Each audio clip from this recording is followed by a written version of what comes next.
Hello and welcome to Freud Models Kit View Time. Today we've got Hella's latest release. I can't say latest release because this kit's pretty old, but it's nice to see Hella are back. It's in a new box, it's nice, it's crisp, and hopefully we're going to have something really nice inside. So what do we got?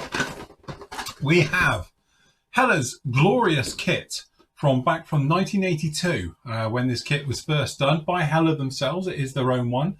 There's been various ones throughout the decades, and then obviously this one sort of first appeared I think at around about 2000 when it came in with new decals and things like that, and then obviously various different ones coming down through this one of all the way, and then obviously we got this one which turned up roughly in around about sort of 2002 I think it was onwards, with new box art and obviously all the new sort of logo and the various bits and pieces. What do we got? We've got the Constellation. This is the C121A, the matte version, but obviously for military air transport. But obviously there is lots of different versions of this kit. There's civilian ones, so forth and so on, all the way through. Such an iconic aircraft. Basically, it's 72nd scale as well, so it's not going to be a small little lump when it's all together. It's 40 centimetres by 52 centimetres to give you an idea. So, run round on the box. We have our new French stickering down on here, which I think now they're owned by a German company. Don't know. Anyway, you can see little bits down on here for this one. And then, sorry, flip the box on me. So you can see it's 40 centimetres long, this thing. So it's actually not a bad size at all for this as well. I'm looking for a kit number, and I can't see a kit number for this. So I don't know if they've actually given it a physical kit number. It's a bit weird. Oh, there we go. Kit number for this one, sorry, it's around here. I think it's going to be 80382. All right, so we have got a little guy here. Where's my little knife? Can't find my favourite knife. It's obviously going to run it, so we'll have to use the little sharper, which I don't like using, but hey ho. All right, so on the back we can see a little bit of information about it in obviously the various languages. 1939 there was a request from the company of TWA to obviously do one. We have the C69, which is the prototype, going right the way through, and so it's seen various different formats and in different guises and things like that, as you can see just down in there. So again, 1947 actually went into service. A few little bits and pieces down in here, colour callouts and the various ones. So in our nice flippy top box, which is not flippy topping. Why are we not flippy topping? Well, there's more tape holding this thing together. There we go, try that. Release the kit. There we go, now we're into it. So we have typical Hella form. We've got the instructions with the decals inside, which we'll have a look at in a moment. So just move that out of the way. All right, we have a sprue with obviously the clear parts. We've got the white sprues of the aircraft themselves. Obviously it's all raised detail because of its age. All right, it's fair enough, just down in there. Let's move some of this out of the way. And then again, typical, it looks like Hella, let's face it, all the way through on this one. We've got the wings, and we've got the engines and all the props. Yeah, I've got the other sprue down in here. So it's not bagged, which is a shame because hopefully you can see we've got all these parts winging it around. I just hope they don't fall out the box. All right.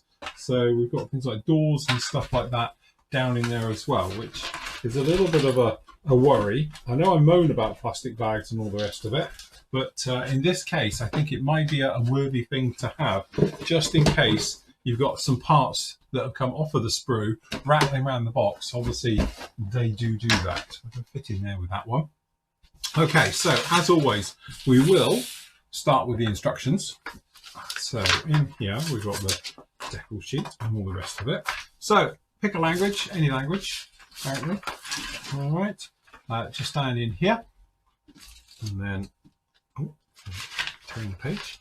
All right, Again, this is old school Hella. I know Hella's obviously having a little bit of a comeback at the moment, and we are seeing some new kits and that. So hopefully we'll be seeing, you know, a little bit upgraded. But down in here, you've got the colour call-outs and obviously the sort of painting guide and things like that as we go right the way through with these as well. So starting off with doing the engines. So obviously you're doing 2 of the inborn and 2 of the outborn engine nacelles, just like that. Then we're off onto the flight deck itself. So we've got sort of the rear bulkhead, instrument panels, couple of seats, couple of flight yokes. Looks like it's possibly even a decal, or if not, it's colour callouts down in here for all the parts. You have to check on that one. Nose wheel goes underneath it because obviously it's part of the wheel well system. And then down on the back, starting on the actual tails. So obviously it's got 3 tails on this particular aircraft. So obviously we've got the rear stabilizers, and obviously we've got the vertical tail planes on the back, just like that. Internally wise, it's very, very quick. Gear going together, and then literally you've got a situation installing all the glass right the way into this front cockpit. The lot all goes together, making sure you put in 115 grams. It's a lot of weight in here, but luckily you have got quite a bit of room, all right, for putting all of that one in. Okay, so pretty straightforward on that one. Then we're going into fitting onto the wings. And again, we've got a system where you've actually got the outer wings and the actual inner wings down in here and planes. So hopefully you can get a nice seal off of that. Not sure how those wings fit on. Tail planes already fit in. I assume they're an overlapping type down here at the back, which is quite handy because that'll work very well with alignment issues. Then we've actually got the gear. So the gear being fitted up underneath. Then we've got the engine nacelles being fitted down in there, getting sorted on. Then we've got all the doors and everything. As you can see down in here, it shows you the angles that the doors should be at as well, right the way through. All right, once that's done, you've completed your model. As I said, there's not a lot to this. Think old school. All right, so again, we've got the Max one down in here, which is that sort of nice metal color with the yellow markings and all the rest of it for the military air transport service. All right, right the way through. So we also get decals. Actually very, very nice, and we do get a little decal sheet has got the actual instrument panel onto it as well, the center console, and then right the way through. And again, they're not too bad. I think that's actually looking pretty smart. Decals look good. They're quite glossy, but then the entire aircraft's going to be glossy, so it will help. But definitely put a gloss coat down before putting these on, and then obviously you can just matte it back a little bit if you want to with a satin finish, just to give it a little bit more of a weathered look. Okay, onto the parts. So there's a slight difference in color with the sprues, because this particular sprue is bright white. Some of the others are more of a creamy color, so forth and so on. So what we got under here, we've got the main fuselage halves, as you might imagine. They are all raised panel lines in here. So it's all raised. The only recess we've got is for the doors and that type of thing, which is a little bit unfortunate, because I've just broken off that tab already and tried to break that, but it's okay, it's still hanging there. All right, so yeah, it is what it is, unfortunately. Yeah, so luckily for us though, the panel lines are very straightforward.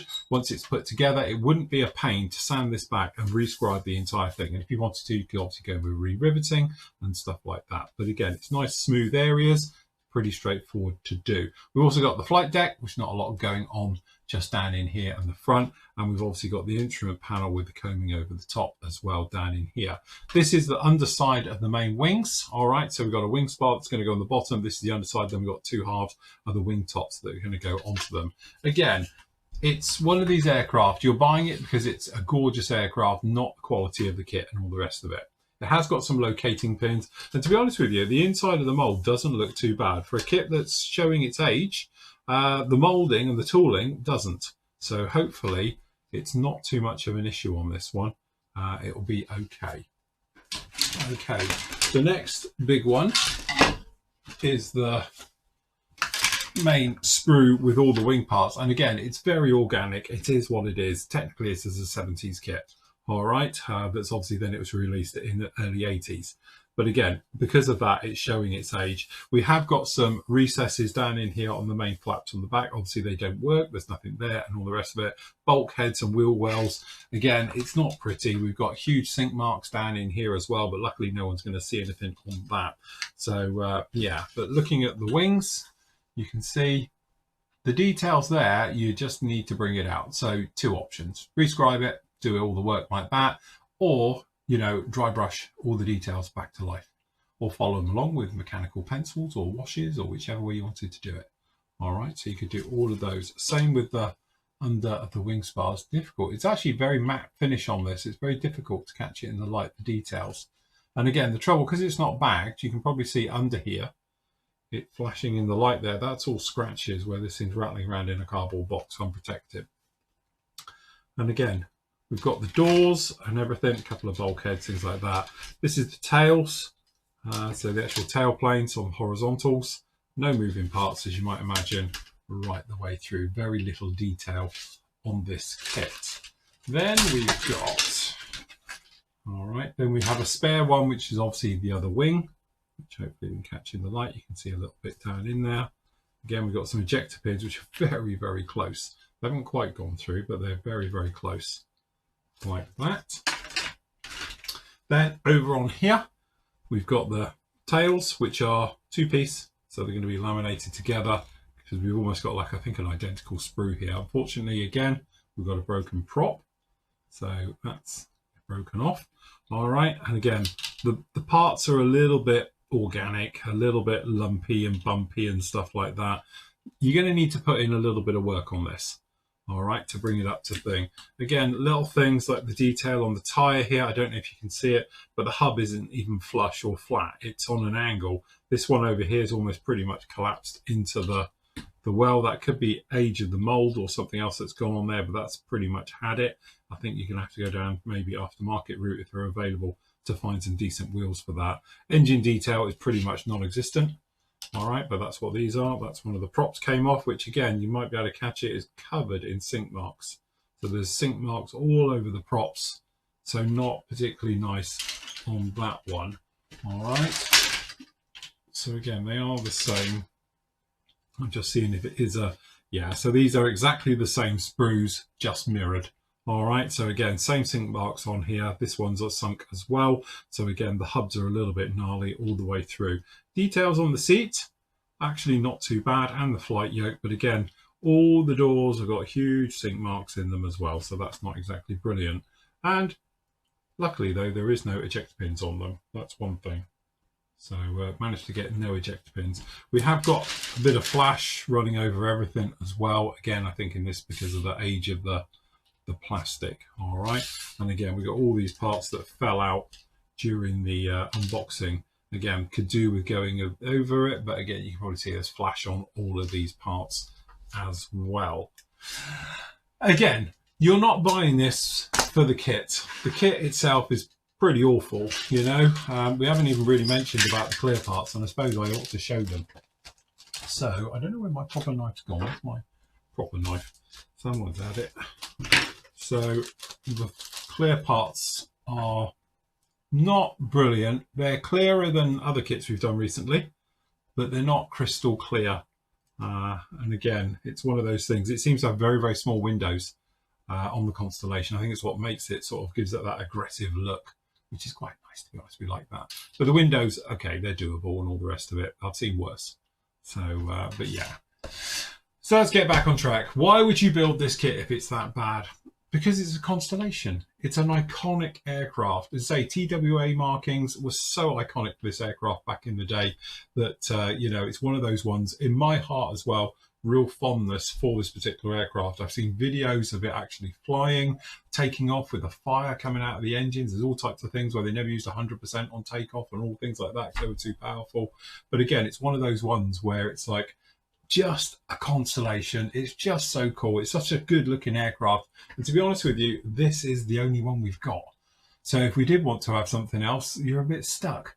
So you are going to have to spend a little bit of time going back to basics with your modeling. And I know recently we've reviewed some kits that truly I've had people message me and say, why would you ever build it? You're missing the point. You're building it because it's the only one that's out there. This is a classic example. Heller's Constellation is pretty much that's it. All right. If you want to go around and super detail one, you've still got to start with this kit and all the rest of it. So you think, yes, it is bad, but there's so much you could do to this kit. Rescribing it, pretty straightforward, no problem at all. Nice big flat areas. There's nothing complex with it as well, so that's quite nice. You can add a little bit of riveting really bring it to life. And again, other areas like those engines, they're non-existent in there, but there's such small little intakes into them. It's not like a giant radial with all the actual pots showing on through. This one, you don't see it, so you don't have to actually worry about it. The only thing that's slightly concerning into it, it's got a few sink marks which you have to take care with, and they're just a ball ache to deal with. But also the thing is, things like those wheel hubs where they seem to have sunk on one side, and they've both done it. So again, little things like that. The other downside to it, of course, this thing is rattling around in a box. And as we've seen here, we've got damaged parts, and just putting things like props on is a little bit of a pain. You know, when it should be just, if it was in one bag, the entire bag's moving around instead of all of them going through. And I know I moan like hell for these companies who do separate bags, but I think a couple of bags go a long way. This is a classic example of it. But don't forget, this kit is over 40 years old. All right, so from that point of view, I think you have to cut it a little bit of slack on that one, because back in the day, this would have been cutting edge, and it's still such an iconic kit and aircraft today. Anyway, that is Hella's 172nd Constellation.